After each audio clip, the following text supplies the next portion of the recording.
Bienvenue sur Rayonnant Side Business, le podcast de celles et ceux qui entreprennent avec une autre activité, peu de temps, mais de grandes ambitions. Je suis Leslie, professionnelle de la finance et entrepreneur. Ici, on parle structure, stratégie, mental, organisation, de quoi passer à l'action pour rayonner.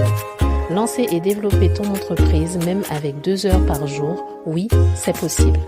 Pas de blabla, du contenu actionnable, 20 minutes ou moins. Let's go! Bienvenue pour ce nouvel épisode. Aujourd'hui, j'enregistre le podcast un peu comme ça, sur le moment, avec les idées du moment que j'ai envie de te partager. J'étais en train de penser que lorsqu'on entreprend, on parle beaucoup de stratégie, d'offres, de contenu, de revenus, de clients. On parle de ce qu'il faut faire, de ce qu'il vaut mieux éviter, de comment s'organiser. Tout ça, c'est super utile, c'est nécessaire. Mais il y a aussi autre chose que l'on ne prend pas forcément le temps de mettre en avant, de mettre à plat et qui pourtant est aussi important. C'est comment se lancer dans l'entrepreneuriat, développer un side business, t'apprend aussi beaucoup sur toi et sert en quelque sorte à ton développement personnel. Surtout que pour atteindre certains objectifs, pour arriver à certaines réalisations avec ton side business, la personne que tu es lorsque tu démarres en entreprise n'est pas forcément la même version de toi une fois que tu as atteint certains objectifs, que tu as réalisé certaines choses. Et pour pouvoir aller vers certains objectifs, il convient aussi de devenir le genre de personne qui atteigne ces objectifs-là.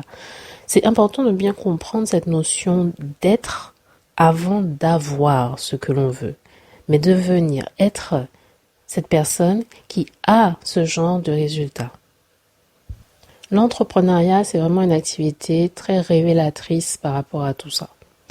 Et avant d'aller plus loin, je t'invite à t'abonner, à laisser un commentaire si tu souhaites partager quelque chose aujourd'hui. Et je tiens à remercier tous ceux qui se sont abonnés jusqu'à présent. C'est vraiment motivant, ça aide à continuer à persévérer dans cette direction, de savoir que les partages sont appréciés, sont utiles, ou en tout cas de voir des signes d'encouragement. Alors un grand merci. Et je continue. La première chose que l'entrepreneuriat va vraiment t'apprendre, c'est ton niveau de tolérance face à l'incertitude. Parce que rien n'est joué d'avance. On ne peut pas vraiment prédire comment les choses vont se passer à chaque lancement, par exemple. Et pourtant, il faut y aller quand même. L'entrepreneur, c'est celui qui va tester, échouer encore et revenir encore, cette fois-ci avec les leçons de ses précédents échecs. C'est du temps, beaucoup de temps qu'on va investir sur quelque chose sans aucune garantie que tout va fonctionner. Et justement, le fait de développer ton side business te rend beaucoup plus résilient, beaucoup plus sereine face à l'incertitude et va encore plus grandir le fait que tu places ta confiance en quelque chose de plus grand que toi, que tu remets tout cela entre les mains de Dieu si tu es croyant et te motive à persévérer. Tu sais que tu n'es pas maître d'absolument tout et c'est ok. Plus ça va et plus tu deviens à l'aise avec l'incertitude. Bien sûr, si tu ne l'es pas au début, tu vas vouloir chercher à mettre en place des structures, à faire en sorte de réduire le flou, à mettre en place des stratégies, etc. Ça, c'est normal. Et ton objectif, bien sûr, sera de toujours chercher à obtenir des revenus qui vont être de plus en plus prédictibles. Mais tout ça, ça se construit, ça prend du temps. Et il y aura quand même, malgré tout et toujours, une part d'incertitude. Mais tu verras que plus tu continues sur ta lancée et plus tu deviens à l'aise avec ça. Autre chose que l'entrepreneuriat va révéler, c'est tes motivations. Et tu verras qu'elles changent. Ça, moi, je ne le savais pas au début. Au début, on se dit, oui, je vais entreprendre pour X, Y raison. Oui, il y a ceci qui me motive, etc. Mais On est des êtres qui changent, qui évoluent, qui bougent, et nos intentions aussi, nos motivations aussi, parce que la version de soi qu'on était lorsqu'on a démarré son entreprise, on n'est pas forcément au même stade, on n'a pas forcément les mêmes pensées, on n'a plus forcément les mêmes désirs que initialement. Alors il se peut que tu l'aies déjà vécu ou que tu le vivras après, tu vas réaliser que finalement tu n'es plus si motivé pour les choses que tu t'étais fixé au départ. Et tu te demandes un peu pourquoi faire, à quoi bon, est-ce que vraiment tu souhaites réaliser ceci ou cela, est-ce que cet objectif en vaut toujours la peine?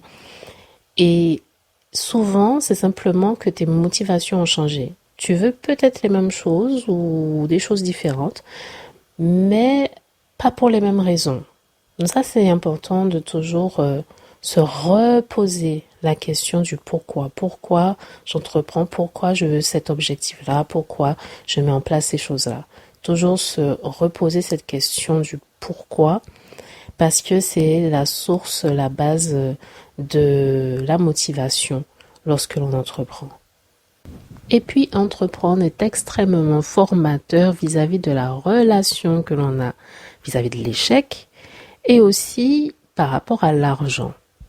C'est vraiment à travers l'entrepreneuriat que moi j'ai réussi à développer un certain lâcher-prise vis-à-vis de l'échec parce que ce n'est pas une fatalité, c'est du feedback. Je le vois différemment aujourd'hui. C'est du feedback, c'est des informations que l'on peut utiliser pour pouvoir faire mieux, pouvoir faire autrement, réaliser ce qu'on n'avait pas vu au départ, constater surtout.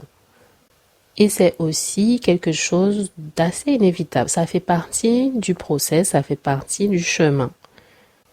Et le réel échec, lorsque l'on entreprend, c'est d'abandonner, c'est de laisser tomber pour les mauvaises raisons. Et en ce qui concerne la relation à l'argent, dans un side business, c'est important parce que ça ne reste pas très abstrait. L'idée, c'est de fixer un prix sur certaines choses, mettre de la valeur dans certaines activités, décider combien tout ça se vaut, envoyer une facture, parfois refuser des clients parce que ça ne correspond pas au service, au travail que l'on veut réaliser, aux valeurs que l'on a, aux tarifs que l'on propose, parce que certains clients abusent. Et tout ça, c'est sans parler des croyances que tu as peut-être héritées, des phrases que tu as souvent entendues vis-à-vis de l'argent ou des personnes qui ont de l'argent, qui viennent aussi influencer la relation que tu as avec l'argent et ta capacité ou ta facilité à fixer tes prix ou même à faire des offres parce que parfois le blocage il est là. Et justement, ce genre de blocage, de croyance, la relation que l'on a avec l'argent, on ne le réalise pas forcément. On ne voit pas forcément quelles limites on se pose à soi-même tant qu'on ne se retrouve pas dans une situation concrète qui nous confronte face à ces limites, face à notre façon de voir l'argent, le relationnel qu'on a avec tout ça, le money mindset. Et avoir un side business, ça active tout, absolument tout, rapidement, sans prévenir. Là, tu te rends compte de beaucoup de choses sur lesquelles tu dois travailler. Il convient de revoir si tu vas avancer correctement avec ton business. Bref, à travers tout ça, ce que j'essaie de te dire aujourd'hui, c'est que se lancer dans ce type d'activité, aller vers ses objectifs, développer un side business, vouloir faire des ventes, proposer des choses à des clients, ce n'est pas confortable. Il y a des situations où entreprendre, ce n'est pas juste confortable tous les jours. Au contraire, ça te force à te bouger, ça te force à chercher à devenir meilleur, à chercher des solutions, à être beaucoup plus actif, voire proactif. Et je pense que c'est ça, toute la valeur, toute la grandeur de ce parcours, tout ce que ça peut t'apprendre sur toi, toutes les qualités, les compétences que ça te permet de développer, qui te seront toujours acquises, que ce soit en continuant dans l'entrepreneuriat ou même si tu décides de faire autre chose plus tard, tout ce que tu auras appris, la façon dont tu auras grandi, le leadership que tu auras développé, tout ça, ce sont les cadeaux qui viennent avec toute cette part d'inconfort. Pour moi, le side business, l'entrepreneuriat de façon générale, c'est un des chemins de développement personnel les plus puissants qui puissent exister. Et pas seulement parce que on lit des livres, on va se former, on va vouloir en savoir plus sur notre sujet ou chercher des infos, etc. Parce que oui, on fait tout ça. C'est une partie du développement personnel que ça apporte. On écoute des podcasts, etc. Mais même si on met tout ça de côté, je parle aussi du développement personnel que l'on réalise par l'action, par le fait de se mettre en action et de chercher à développer ses propres objectifs, son propre side business. Je m'explique parce que j'ai l'impression que c'est pas très clair. Si je lis un livre sur la résilience, c'est bien. Mais être obligé de pratiquer la résilience, tu vois, c'est différent, c'est encore plus fort, c'est plus transformateur. Lire sur la confiance en soi, c'est bien. Mais se retrouver dans une situation où tu es obligé, en quelque sorte, tu t'obliges à dépasser certaines craintes que tu as, comme la prise de parole en public, le fait de parler devant une caméra au départ, si tu l'avais jamais fait avant. Ça, je sais que c'est une peur qui revenait quand même assez souvent chez les débutants ou chez les personnes que j'ai pu accompagner. Se montrer, être en direct, prendre la parole, tout ça, c'est pratiquer le fait d'avoir confiance en soi. C'est beaucoup plus puissant que juste lire à propos de ce sujet ou écouter des podcasts, voir des vidéos à propos de ça. Et ça développe ton leadership parce qu'il te faut prendre des décisions, des petites décisions, des grandes décisions, des décisions et accepter les conséquences qui viennent avec. Apprendre les responsabilités puisque ce sont tes décisions, c'est ton business. Et tout ça, c'est du développement personnel, concret, ancré, du vécu. Et je vois déjà venir ceux qui vont vouloir me dire que oui, le développement personnel, ça amène vers un chemin un peu trop égocentrique, c'est le culte du moi, patati, patata. Alors, chacun son opinion, ben là-dessus, ma conviction, elle est ferme. Non. Bien sûr, il y a des dérives chez certains, comme partout et en tout. Quand on est dans l'excès de quelque chose, ce n'est jamais bon. Le principe de la vie, c'est d'être en équilibre, autant que faire se peut. Mais est-ce qu'on va jeter le bébé avec l'eau du bain, hein? Se dire que tout le développement personnel est bon pour la poubelle, je trouve que le raccourci est un peu rapide. Et ce n'est pas forcément en contradiction avec le fait d'être croyant. Je ne vois pas en quoi travailler sur soi-même, sur ses peurs, sur ses croyances limitantes, sa relation à l'argent, la capacité à servir les autres avec plus de clarté, plus d'assurance, t'éloigne en quoi que ce soit de Dieu. Cela peut tout à fait s'inscrire dans une démarche plus orientée vers la foi. Mais encore une fois, chacun ses croyances, chacun ses convictions sur ce point-là.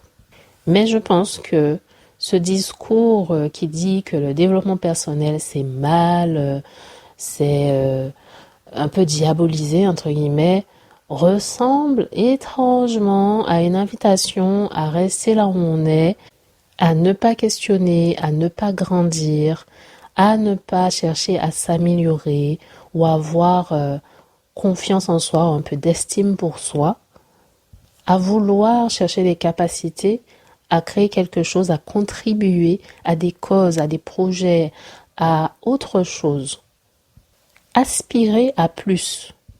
Et ça, que ce soit intentionnel ou non, maintenir les gens de façon générale dans une sorte de pauvreté intellectuelle et une estime de soi fragile, je ne pense pas que ce soit une bonne chose. Je ne vois pas en quoi ce serait bénéfique, ni pour eux, ni pour leurs proches, ni pour leur famille, ni pour la communauté au sens large auquel ils peuvent appartenir. Mais bon, voilà, juste un peu de food for thoughts, comme on dit, un peu de nourriture pour la pensée. Je te laisse méditer sur tout ça. En tout cas, entreprendre va au-delà de l'aspect économique. Tu le verras si tu ne l'as pas encore constaté ou tu l'as déjà vécu et ressenti.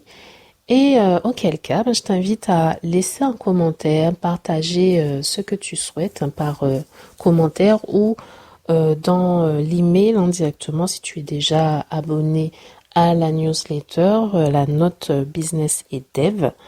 D'ailleurs, j'en profite pour conclure en t'invitant à t'inscrire à la note Business et Dev qui est publiée chaque semaine si ce n'est pas encore fait. C'est une note que je prépare avec soin, avec considération toutes les semaines et je cherche les actualités importantes ou utiles à savoir pour les side business. Je mets bien sûr le lien vers le podcast et je partage bien plus que ce que je peux partager en une dizaine de minutes ici. Et puis, c'est en quelque sorte ton reminder, ton rappel hebdomadaire de passer à l'action, une source de motivation, des conseils parfois, des stratégies ou des choses que j'ai pu constater, que je vais décortiquer dans la note Business et Dev. Et parfois, je glisse des résumés de livres avec des clés importantes ou que j'ai trouvées intéressantes à te partager. Alors, je t'invite à t'abonner si ce n'est pas encore le cas, à t'inscrire pour recevoir la note Business et Dev. Et je termine en te souhaitant une super semaine et en t'encourageant à passer à l'action car il est temps de rayonner. Merci d'être passé, d'avoir écouté Rayonnant Side Business, le podcast de ceux et celles qui ont l'ambition d'entreprendre même en ayant une autre activité. Si cet épisode t'a plu, rends-moi un service, mets une belle note à ce podcast afin que d'autres personnes puissent le retrouver. Tu peux aussi le partager. Tu peux retrouver tous les épisodes sur le site internet www.rayonnantsidebusiness.fr.